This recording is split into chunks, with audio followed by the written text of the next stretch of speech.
Okay, चलिए अब बात करते हैं मार्केट्स की। हमारे साथ गोल्डीलॉक्स प्रीमियम रिसर्च के फाउंडर और चीफ स्ट्रैटेजिस्ट गौतम शाह जुड़ गए हैं। आइए उनसे समझते हैं कि बाजार का टेक्निकल सेटअप कैसा रहा है और रिलेटिव स्ट्रेंथ के पैमाने पर कौन से स्टॉक्स अच्छे लग रहे हैं इस समय।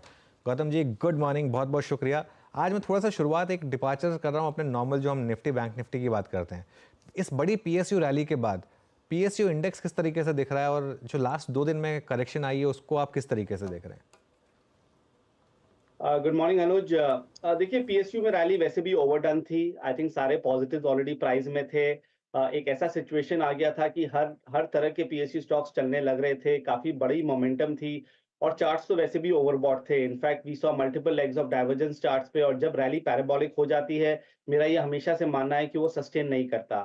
सो आई थिंक मार्केट में अब एक रोटेशनल करेक्शन हो गया है। आपने देखा कि पीएसयू, रेलवे और भी कुछ इंफ्रा स्टॉक्स आज करेक्ट कर रहे हैं, पिछले 2-3 दिन से करेक्ट कर रहे हैं। ये हेल्दी है मार्केट के लिए। आई थिंक ये मार्केट को डिरेल नहीं करेगा, बट मार्केट को ज्यादा हेल्दी बनाएगा। सो पीएसयू में अभी कोई रश नहीं करनी चाहिए खरीदारी करने के, क्योंकि लग रहा है कि थोड़ी सी डीपर पुल बैक हो सकती है, क्योंकि रैली इतनी बड़ी रही है कि अगर छोटा सा भी अगर रिट्रेसमेंट होता है तो डाउनसाइड पोटेंशियल काफी है। तो पीएसयू से तो अभी दूर रहना चाहिए। किसी का अगर लॉन्ग टर्म के लिए लिया हुआ है और लॉन्ग टर्म स्टोरी प्ले कर रहे हैं तो अभी भी होल्ड कीजिए। ये करेक्शन के बाद वापस वो ऑन ट्रैक आ जाएगी, बट शॉर्ट टर्म और मीडियम टर्म में मुझे कोई इमीडिएट अपॉर्चुनिटी नहीं लग रही है। ओके, तो आपका ये पीएसयूज पे भी हो। गौतम, एक चीज़ जो कि बाजार को आज भी स्ट्रेंथ दे रही है और अपने हायर एजेस पे बैठी हुई है, that's Nifty IT. Nifty IT की प्लेसमेंट आपको लग कैसे रही है? क्या वो बाजार के डाउनसाइड को रेस्ट्रिक्ट करेगी? और निफ्टी आईटी को आप कैसे प्ले करेंगे, किन स्टॉक फ्यूचर्स के जरिए, अगर आपको स्ट्रेंथ दिख रही है उसमें तो? देखिए, निफ्टी को समझने के लिए हमेशा उसके हेवीवेट्स को समझना पड़ता है, और हमारा ये व्यू रहा है कुछ हफ्तों से कि आईटी और रिलायंस मार्केट को बचा के रखेगा, क्योंकि रिलायंस में भी हमने इतनी बड़ी ब्रेकआउट देखी। ब्रेकआउट के बाद फॉलो अप एक्शन काफी अच्छा रहा है, और मुझे लग रहा है कि Reliance over the next few months will be one of the out performers. IT के बारे में बात करें तो हमारा हमेशा से व्यू रहा है कि 39,400 हमारा वर्किंग टारगेट है, जो लाइफ टाइम हाई लेवल्स है आईटी इंडेक्स का। अगर आप लार्ज कैप आईटी का चार्ट्स देखें, टीसीएस देखिए 4000 के ऊपर सस्टेन कर रहा है। इन्फोसिस में इतनी अच्छी रैली आई रिजल्ट्स के बाद। विप्रो भी 500 के आसपास सस्टेन कर रहा है। एचसीएल टेक एक आउट परफॉर्मर रहा है।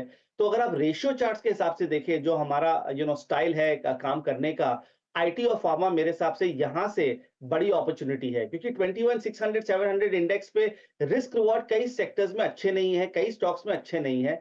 सो अभी आईटी, फार्मा, मेटल्स और रिलायंस और सेलेक्ट बैंक्स में भी, पीएसयू बैंक्स जहां पर एसबीआई आपको मालूम है मेरा फेवरेट पिक रहा है और हमें अभी भी अच्छा लगता है इस लेवल्स पे। So IT I think overall basis पे बाजार को बचा के रखेगा, अपॉर्चुनिटी अच्छी है।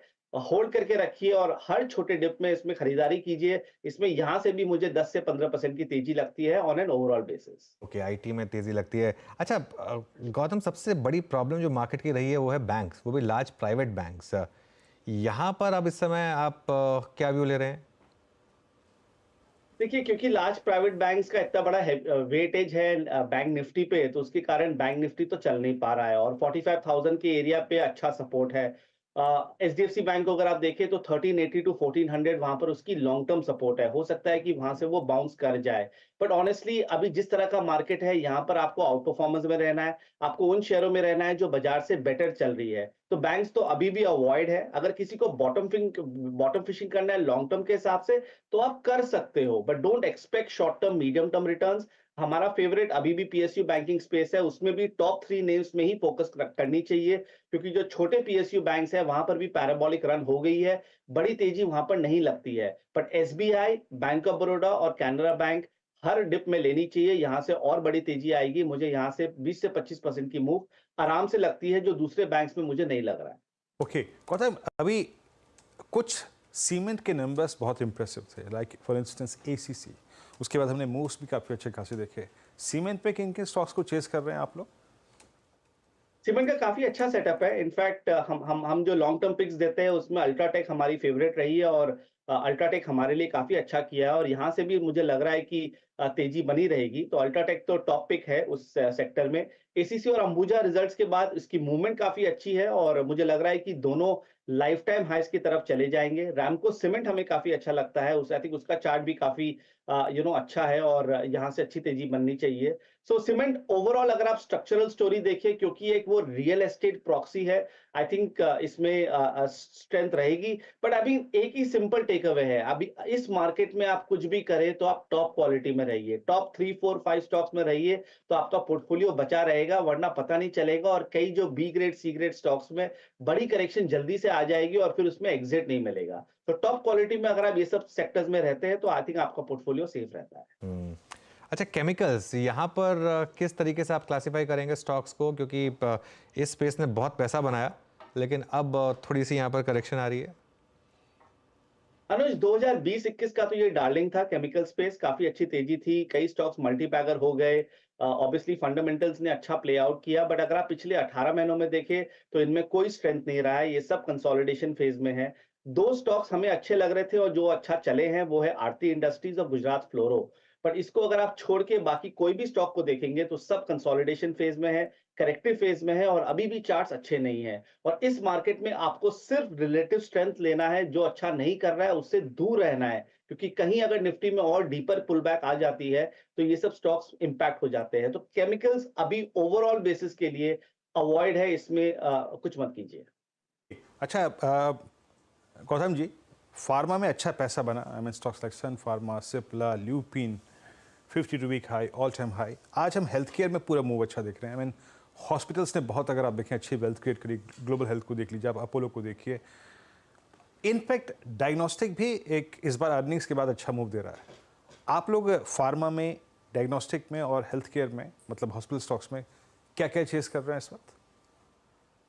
फार्मा काफी अच्छा लग रहा है। अगर आप उसके रिलेटिव स्ट्रेंथ चार्ट को देखेंगे तो आपको दिखेगा कि एक मल्टी मंथ आउट परफॉर्मेंस चालू हो गया है और डीवीज लैब के रिजल्ट्स के बाद डीवीज लैब ने भी अच्छा रिबाउंड किया है। डॉक्टर रेड्डीज हमारा फेवरेट रहा है, हम लोग ने रेकमेंड भी किया था हमारे सब्सक्राइबर्स को, और मुझे लगता है कि यहाँ से डॉक्टर रेड्डीज में 1000 रुपए की मिनिमम तेजी आनी चाहिए, maybe if not more. जाइड ऑफ लाइफ भी हम लोग ने रेकमेंड किया, उसमें भी इतनी अच्छी मूव आ रही है और मुझे लग रहा है कि वो स्टॉक भी 1000 की तरफ जा सकता है। और सिप्ला हमारा लॉन्ग टर्म पिक्स में रहा है। सो आई थिंक पूरा अगर आप फार्मा इंडेक्स को देखें, हमारा टारगेट है 19,000 एनएसई फार्मा इंडेक्स, वहां तक ये धीरे धीरे जानी चाहिए। देखिए, अगर आप पिछले एक साल में देखेंगे तो हर एक फेज में कुछ सेक्टर्स होते हैं जो बाजार को ऊपर ले जाते हैं या कुछ आउट परफॉर्म करते हैं। मेरे हिसाब से अभी के फेज में फार्मा, आईटी और मेटल्स में काम करनी चाहिए। Auto, capital goods, consumer durables, real estate, infrastructure, ये सबसे दूर रहनी चाहिए। आई थिंक ये सब में अब रोटेशनल करेक्शन होगा और जो थोड़ा सा डिफेंसिव स्पेस है तो वहां पर अच्छा पैसा बनेगा। सो फार्मा ओवरऑल बेसिस पे अच्छा लगता है। जैसे मैंने कहा, 19,000 का हमारा इंडेक्स पे टारगेट है। ओके, 19,000 का इंडेक्स पे टारगेट है। रिलायंस पर अब क्या व्यू बन रहा है, क्योंकि इसने साइन दिखाए हैं लीडरशिप लेने के? अनुज, काफी अच्छा चार्ट है और मुझे लग रहा है कि एक स्ट्रक्चरल स्टोरी बन सकती है। 2024 इवन दो हमारा फेवरेट पिक एसबीआई है इस साल के लिए, अगर आप पूछेंगे कि लार्ज कैप्स में सेकंड बेस्ट पिक क्या है, वो है रिलायंस इंडस्ट्रीज। और मुझे लग रहा है कि यहाँ से 15 से 20% की तेजी धीरे धीरे आ सकती है और अगर वो होता है तो वो पूरे बाजार को बचा के रखेगा, क्योंकि अब 26-2700 अब इतना अच्छा सॉलिड बेस हो गया है कि उसके नीचे जाना बहुत डिफिकल्ट है और ऊपर में एक बार 3000 का लेवल निकलता है जो थोड़ा सा साइकोलॉजिकल नंबर भी है, तो रिलायंस हो सकता है 34-3500 तक चली जाए। And it is not just Reliance, I think the entire group stocks, उसमें 4-5 स्टॉक है जिसमें रिलायंस का डायरेक्ट या इनडायरेक्ट इंटरेस्ट है, वो पूरा सेक्टर और पूरा सेगमेंट हमें अच्छा लगता है। ओके गौतम जी, बहुत बहुत शुक्रिया जुड़ने के लिए हमारे साथ और इन सब स्टॉक्स पर बात करने के लिए। बता दें कि मनी कंट्रोल पर दिए गए विचार एक्सपर्ट्स के अपने निजी विचार होते हैं। वेबसाइट या मैनेजमेंट इसके लिए उत्तरदायी नहीं है। यूजर्स को मनी कंट्रोल की सलाह है कि कोई भी निवेश निर्णय लेने से पहले सर्टिफाइड एक्सपर्ट की सलाह लें।